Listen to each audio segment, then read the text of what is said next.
السلام عليكم ورحمة الله وبركاته. الحمد لله رب العالمين والصلاة والسلام على أشرف المرسلين وعلى آله وأصحابه وأزواجه وذرياته وأهل بيته أجمعين. சங்கைக்கும் மென்மைக்கும் உரிய பெரியோர்களே, சகோதரர்களே, எல்லாம் வல்ல அல்லாஹு ஜல்ல ஜலாலு நாம் செய்யக்கூடிய எல்லா நற்காரியங்களையும் முகஸ்துதின்றி இஹ்லாஸான முறையில் இறைவனுக்காக மட்டுமே செய்யப்பட்ட நல்வணக்கங்களில் நம் வணக்கங்களை அல்லாஹ் அங்கீகரித்துக் கொள்வானாக. நாம் செய்யக்கூடிய வியாபாரங்களிலும் தொழில்துறைகளிலும் நஷ்டமில்லாத ஹலாலான முறையில் நிரம்ப லாபத்தை பெற்று அந்த லாபகரமான வாழ்க்கை கொண்டு தம் தேவைகளையும் தேவை உடையவர்களின் தேவைகளையும் நிறைவேற்றக்கூடிய நல்ல பொருளாதாரத்தையும் உள்ள விசாலத்தையும் அல்லாஹ் நம் அனைவர்களுக்கும் வழங்கி அருள்வானாக. கஞ்சத்தனம் என்கிற தீய பண்பை விட்டு அல்லாஹ் நம்மை பாதுகாத்துக் கொள்வானாக. நம் கரங்களை என்றென்றும் கொடுக்கும் கரங்களாக ஆக்கி அருள்வானாக. யாசிக்கும் கரத்தை விட்டு அல்லாஹ் நம்மை பாதுகாத்துக் கொள்வானாக. நம்மை இந்த உலகத்தில் வாழ வைக்கும் காலமெல்லாம் நோய் நொடியின்றி உடல் ஆரோக்கியத்தோடு அல்லாஹ் நம்மை வாழ செய்வானாக. அந்த ஆரோக்கியமான வாழ்க்கை கொண்டு அல்லாஹ் ரசூலை நெருங்கக்கூடிய அனைத்து நல்ல முறைகளையும் புரியக்கூடிய நல்ல முத்தகின்களின் கூட்டத்தில் அல்லாஹ் நம்மை ஆக்கி அருள்வானாக. திடீர் மரணங்களை விட்டும் தீய மரணங்களை விட்டும் நம்மையும் நம் குடும்பத்தையும் நம் சமூகத்தையும் அல்லாஹ் முழுமையான முறையில் பாதுகாத்துக் கொள்வானாக. மருத்துவமனையின் செலவினங்களை விட்டும் வேதனைகளை விட்டும் நம்மை காத்தருள்வானாக.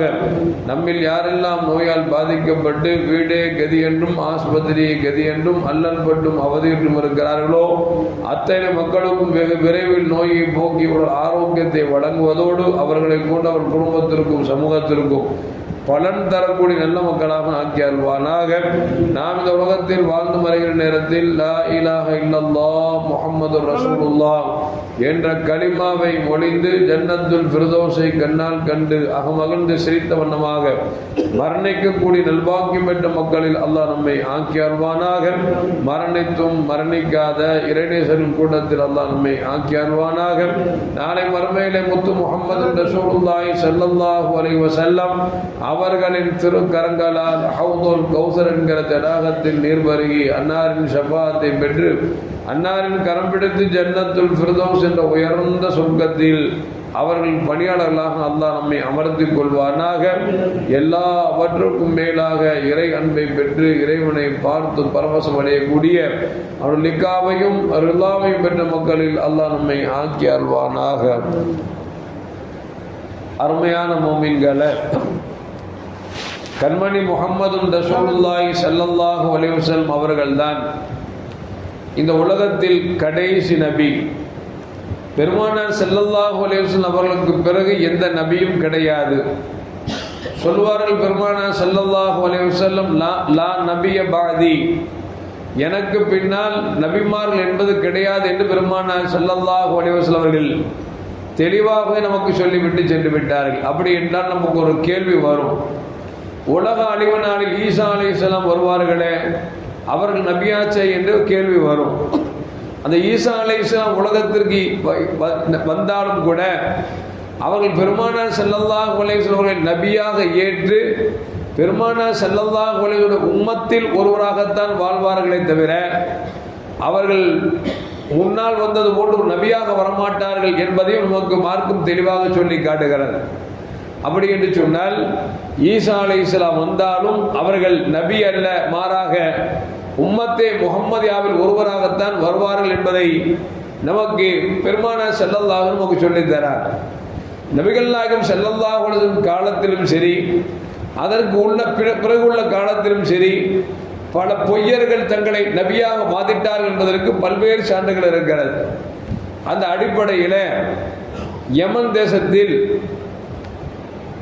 அஸ்வதுல் அனசி என்று சொல்லக்கூடிய ஒரு சைத்தான் என்ன செய்தான் என்று சொன்னால், நான் நபியாக வந்திருக்கிறேன் என்று சொல்லி மக்களிடத்தில் வாதிட்டு பலர்களையும் இஸ்லாத்திலிருந்து வெளியேற்றி தன் கொள்கைக்கு ஈமான் கொள்ளக்கூடிய சூழலுக்கு தள்ளப்பட்டு விட்டார்.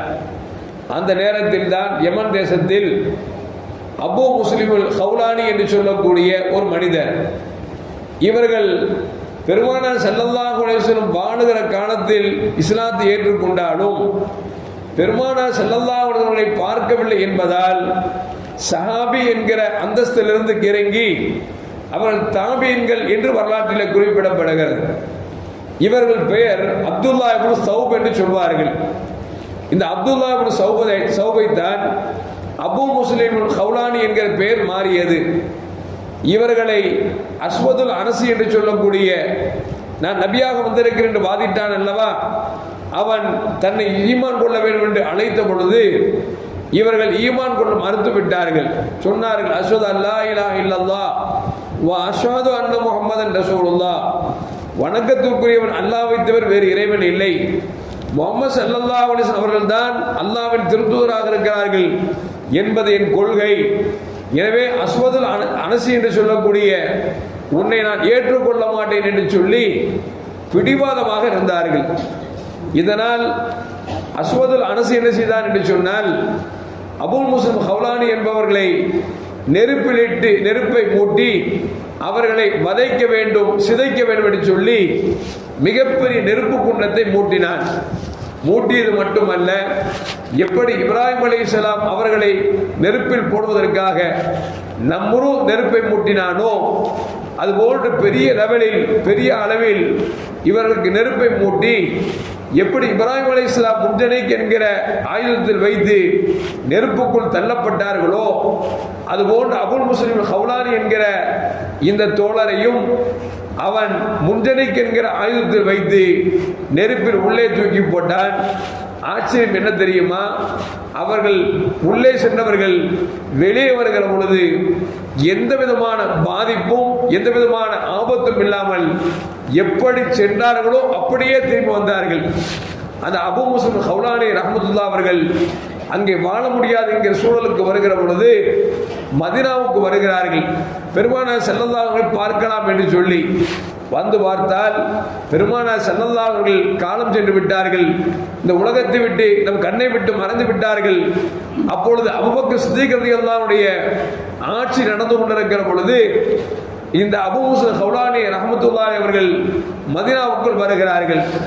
இவர்கள் வருகிற பொழுது சையதுனா உமர் இப்னு கத்தாப் ரலியல்லாஹு தஆலா அவர்கள் பள்ளிவாசலுக்கு வருகிறார்கள். பார்த்தால் ஒரு மனிதர் தொழுது கொண்டிருக்கிறார். உமர் ரலியல்லாஹு தஆலா அவர்கள் பார்க்கிறார்கள், இவர் இதற்கு முன்னால் பார்த்ததில்லை என்று சொல்லி விசாரிக்கிற பொழுது இவர்தான் யமன் தேசத்தில் அஸ்வதுல் அனசி என்று சொல்லக்கூடிய தன்னை நபி என்று வாதிடக்கூடிய அந்த மனிதனால் நெருப்பில் போடப்பட்டு அந்த நெருப்பு எந்த விதமான பாதிப்பும் இல்லாமல் தப்பித்து வந்தவர் என்பதை அவர்களுக்கு சொல்லப்பட்ட பிறகு அந்த அபு முஸ்லிம் ஹவுலானி ரஹ்மத்துல்லாஹ் அவர்களை உமர் ரலியல்லாஹு தஆலா அவர்கள் போய் கேட்கிறார்கள், நீங்கள் யமன் வாசியா என்று கேட்டார்கள். ஆமாம் யமன் வாசி என்று சொன்னார்கள். அப்படி என்று சொன்னால் அபு முஸ்லிம் ஹவுலானி என்று சொல்லக்கூடிய நெருப்பில் இடப்பட்டார்கள், அவர்களா நீங்கள் என்று கேட்கிறார்கள். ஆமாம் என்று சொன்ன பொழுது சையதுனா உமர் இப்னு கத்தாப் ரலியல்லாஹு தஆலா அன்ஹு அபு முஸ்லிம் ஹவுலானி ரஹ்மத்துல்லாஹ்வுடைய கையை முத்தம் கொடுத்து அவர்கள் நெற்றியில் முத்தம் கொடுத்து, இப்ராஹிம் அலைஹிஸ்ஸலாமுடைய காலத்தில் இப்ராஹிம் அலைஹிஸ்ஸலாம் எப்படி கடும் இன்னலுக்கும் துன்பத்திற்கும் ஆளாக்கப்பட்டு நெருப்பில் போடப்பட்ட பிறகும் அல்லாஹ் அந்த நெருப்பை கொஞ்சம் கூட எந்த விதமான தீங்கும் ஏற்படுத்தாமல் பாதுகாத்தானோ அதுபோன்று இந்த உம்மத்தில் இவ்வளவு மனிதரா என்று சொல்லி ஆச்சரியப்பட்டவர்கள் கண்ணியப்படுத்தினார் என்று வரலாறு நமக்கு சொல்லி காட்டுகிறது. அருமையான மக்களே, எதற்கு சொல்வார்கள் என்று சொன்னால், ஈமான் என்பது எந்த அளவுக்கு அவசியத்திலும் அவசியம், அதனுடைய இன்பத்தை அனுபவிக்க வேண்டும் என்பதை அபு முஸ்லிம் ஹவுலானி ரஹ்மத்துல்லாஹி அவர்கள் மூலமாக நமக்கு செய்தி தெரிகிறது. கண்மணி முஹம்மது ரசூலுல்லாஹி ஸல்லல்லாஹு அலைஹி வஸல்லம் சொல்வார்கள், யாரிடத்தில் 3 இருக்கிறதோ அவர் ஈமானின் சுவையை சுவைப்பார் என்று சொன்னார்கள். ஒன்று, ரதீனா பில்லாஹி ரப்பன், தன்னை படைத்த ரப்பு இறைவன் என்று ஏற்றுக்கொண்டு, வபில் இஸ்லாம் இதீரன், தன்னுடைய மார்க்கம் இஸ்லாம் என்றும் முஹம்மது ஸல்லல்லாஹு அலைஹி வஸல்லம் அல்லாஹ்வுடைய ரசூல் என்றும் யார் ஏற்றுக்கொண்டு அதிலே ஸ்திரப்படுத்தியிருக்கிறார்களோ அவர்கள் உண்மையில் ஈமானின் சுவையை சுவைத்தவர்கள் என்று நபிகள் நாயகம் ஸல்லல்லாஹு அலைஹி வஸல்லம் தருகிறார்கள். இன்னொரு ஹதீஸிலே பெருமானார் ஸல்லல்லாஹு அலைஹி வஸல்லம் சொல்வார்கள், உலகத்தில் இருக்கக்கூடிய எல்லாவற்றையும் விட அல்லாஹ்வும் ரசூலும் மிகைத்திருக்க வேண்டும். அப்படி இருந்தால் ஈமானின் சுவையை சுவைத்து விட்டார். இரண்டாவது, நாம் யாரை நேசித்தாலும் அல்லாஹ்வுக்காக நேசிக்க வேண்டும். யாரை கோபித்தாலும் அல்லாஹ்வுக்காக கோபிக்க வேண்டும். ஆக மொத்தத்தில் நாம் யாரை நேசித்தாலும் கோபித்தாலும் அல்லாஹ்வுக்காக இருந்தது சொன்னால் அவரும் ஈமான் சுவையை சுவைத்தவர் என்று பெருமானார் ஸல்லல்லாஹு அலைஹி சொல்லி தந்தார்கள். மேலும் பெருமானார் ஸல்லல்லாஹு சொல்வாங்க, ஒரு மனிதரை நெருப்பில் இழுத்தால் போடுவேன் என்று சொல்லி தள்ளப்பட்டால் எப்படி நெருப்புக்குள் போக மாட்டேன் என்று மறுப்பானோ அதுபோன்று ஈமானை விட்டு வெளியேறுவதற்கு என்ன காரணங்கள் கிடைத்தாலும் அதை விட்டு வெளியே செல்லாமல் ஈமானிலே உறுதிப்பாடாக இருக்கிறானே இந்த மனிதனும் ஈமான் சுவையை சுவைத்தவன் என்று நபிகள் நாயகம் ஸல்லல்லாஹு அலைஹி சொல்லித் தருகிறார்கள். அருமையான மக்களே, அப்படிப்பட்ட ஈமான் விலை கொடுக்காமல் சிரமப்படாமல் எந்த முயற்சியும் எடுக்காமல் நம் தந்தை முஸ்லீம், நாம் முஸ்லீமாக இருக்கிறோம். நம் பெற்றோர் மூமின், நாம் மூமினாக இருக்கிறோம். நாம் மூமின், நம்முடைய பிள்ளைகள் மூமினாக இருக்கிறார்கள் என்றால் இந்த ஈமான் என்பது நமக்கு சிரமம் இல்லாமல் எந்த செலவும் இல்லாமல் கிஃப்டாக அல்லாஹ் நமக்கு கொடுத்திருக்கிறார். இந்த ஈமானோடு பிறந்த நாம் மரணிக்கிற பொழுது ஈமானோடு மரணிக்க வேண்டும். இந்த இடைப்பட்ட காலங்களுக்குள் செல்வத்திற்காகவோ பெண்ணிற்காகவோ பொன்னிற்காகவோ பதவிக்காகவோ ஈமானை இழந்துவிடக் கூடாது என்பதில் நாம் உறுதிப்பாடாக இருக்க வேண்டும்.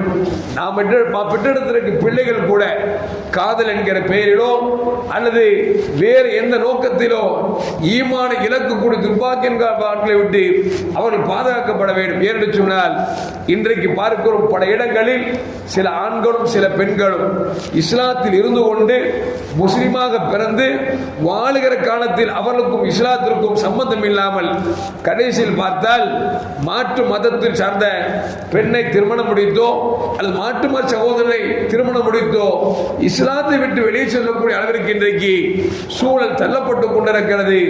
அப்படிப்பட்ட சூழ்நிலைக்கு நம்முடைய குடும்பங்களை தள்ளிவிடக் கூடாது என்பதற்கு நாம் இஸ்லாத்தின் பக்கம் அவர்களுக்கு இஸ்லாத்தை பற்றி நிறைய சொல்லிக் கொடுக்க வேண்டும். மார்க்கம் என்றால் என்ன என்பதை சொல்லிக் கொடுக்க வேண்டும். அப்படி சொல்லிக் கொடுக்கிற பொழுதுதான் அந்த இஸ்லாம் ஈமான் என்பது நம்முடைய உள்ளத்திலும் செயல்பாடிலும் அது நிலைத்திருக்கும் என்பதை மறந்துவிடக் கூடாது. எல்லாம் வல்ல அல்லாஹ் ஜல்ல ஜலாலுஹு ஈமானை கிஃப்டாக கொடுத்த ரப்புல் ஆலமீன் மரணிக்கிற பொழுதும் லா இலாஹ இல்லல்லாஹ் முஹம்மது ரசூலுல்லாஹ் என்ற கலிமாவை மொழிந்து ஈமானோடு மரணித்து நாளை மறுமையிலே நம்மை பார்த்து பெருமானார் ஸல்லல்லாஹு அலைஹி அவர்கள் ஆனந்தம் அடையக்கூடிய அளவிற்கு நம்முடைய வாழ்க்கையை அல்லாஹ் ஸ்தரப்படுத்தி தந்தருவானாக. அஸ்ஸலாமு அலைக்கும் வரஹ்மத்துல்லாஹி வபரகாத்துஹு. ஸல்லல்லாஹு அலா முஹம்மது வஸல்லம். ஸல்லல்லாஹு அலா முஹம்மது அலைஹி வஸல்லம். ஸல்லல்லாஹு அலா முஹம்மது யா ரப்பி ஸல்லி அலைஹி வஸல்லிம்.